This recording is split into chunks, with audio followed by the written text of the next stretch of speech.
Bismillahirrahmanirrahim. Assalamualaikum warahmatullahi wabarakatuh. Bagaimana kabarnya hari ini? Alhamdulillah. Nah, sebelum kita memulai pelajaran hari ini, marilah kita sama-sama membaca Al-Basmalah. Bismillahirrahmanirrahim. Sebelumnya Ibu absen dulu ya. Niswatun Aini, Dwi Hidayati. Oke, baiklah, terima kasih. Nah, minggu kemarin kita membahas mengenai apa? Ya, betul sekali, kita membahas tentang zakat. Nah, Ibu akan bertanya kepada kalian, siapa orang-orang yang berhak mendapatkan zakat itu siapa aja? Coba Niswatun jawab. Betul sekali, sempurna sekali jawabannya. Terima kasih. Nah, kemarin kita membahas tentang zakat. Zakat itu merupakan salah satu rukun Islam yang keempat. Nah, untuk hari ini kita juga akan membahas rukun Islam yang kelima, yaitu ibadah haji. Nah,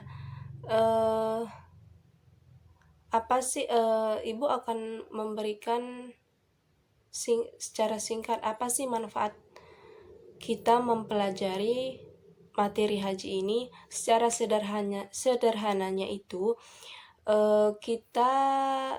manfaat kita mempelajari materi ini adalah kita dapat mengetahui bagaimana sih tata cara pelaksanaan ibadah haji yang baik dan benar. Apa saja larangan-larangan yang tidak boleh dilakukan pada saat beribadah di tanah suci. Nah, untuk hari ini kita akan membahas 4 sub pokok materi. Yang pertama itu apa itu pengertian haji, hukum haji itu apa, syarat-syarat haji, dan apa saja rukun dan wajib haji. Nah, itu penting banget untuk kita ketahui. Nah, apa sih pengertian haji? Haji itu menurut bahasa berasal dari kata al-qasdu yang artinya menyengaja. Sedangkan menurut istilah itu, haji adalah menyengaja menuju ke Baitullah atau Mekah untuk tujuannya itu semata-mata untuk beribadah kepada Allah Subhanahu wa taala dengan syarat dan rukun tertentu. Nah, mengenai hukum haji itu, hukumnya adalah fardu ain. Wajib bagi setiap muslim atau muslimah yang sudah mampu melaksanakannya. Nah, untuk syarat-syarat haji itu ada dua, ada syarat sahnya dan ada syarat wajibnya. Nah, untuk syaratnya yang secara umum itu, yang pertama itu harus Islam, yang kedua balik, yang ketiga itu berakal, yang keempat merdeka. Nah, ada satu tambahan di syarat wajibnya, yaitu jamaah haji itu harus mampu atau kuasa. Bagaimana maksudnya? Maksudnya itu mampu dari segi jasmaninya. Para jamaah itu tidak boleh dalam keadaan sakit saat melaksanakan ibadah haji. Yang kedua itu bekalnya cukup untuk menempuh perjalanan menuju ke Baitullah. Nah, dan yang terakhir itu bagi jamaah perempuan itu harus ada mahram yang mendampingi. Nah, kemudian rukun haji. Apa sih rukun haji itu? Rukun haji itu merupakan amalan yang tidak boleh diganti dengan sesuatu yang lain, walaupun dengan dam atau denda. Jika salah satu rukun haji ditinggalkan, maka tidak akan sah ibadah haji yang dilakukan atau dilaksanakan.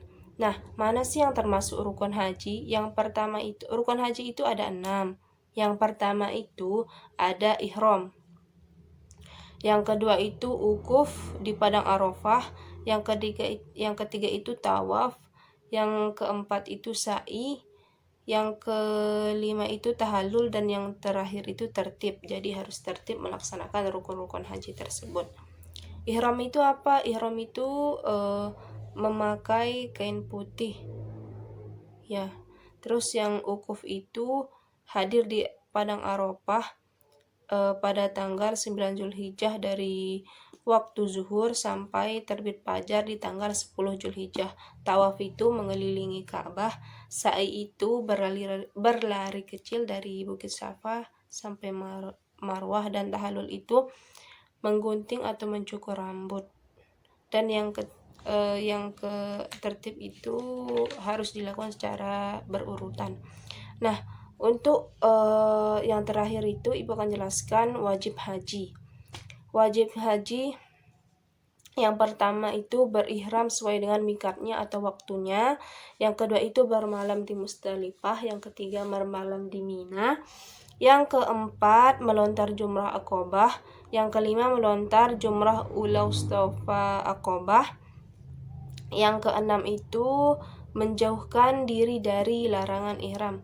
Nah, saat berihram itu ada hal-hal yang tidak boleh dilakukan atau ada larangan-larangan tertentu.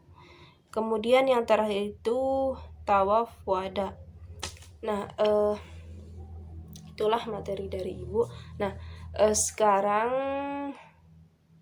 sebelum ada yang ingin bertanya tentang materi hari ini. Oke, baiklah kalau tidak ada yang ingin bertanya. Nah, sebelum Ibu menutup materi pelajaran hari ini, sebelumnya Ibu akan memberikan kalian tugas atau PR, yaitu coba kalian kumpulkan informasi tentang ibadah haji yang tahun 2020. Kumpulkan semua informasi mengenai haji, kemudian membuat clipping atau catatan-catatan, kemudian besok minggu depan diserahkannya. Untuk minggu depan kita akan membahas tentang bagaimana tata cara pelaksanaan haji yang baik dan benar, kemudian apa saja hikmah yang dapat kita peroleh dalam melaksanakan haji ini. Nah, sebelum Ibu keluar, marilah kita tutup pelajaran hari ini dengan sama-sama membaca Alhamdulillahirabbil alamin. Sekian dari Ibu, mohon maaf atas segala kekurangan dan kesalahan. Terima kasih atas partisipasinya hari ini. Sekian dari Ibu. Assalamualaikum warahmatullahi wabarakatuh.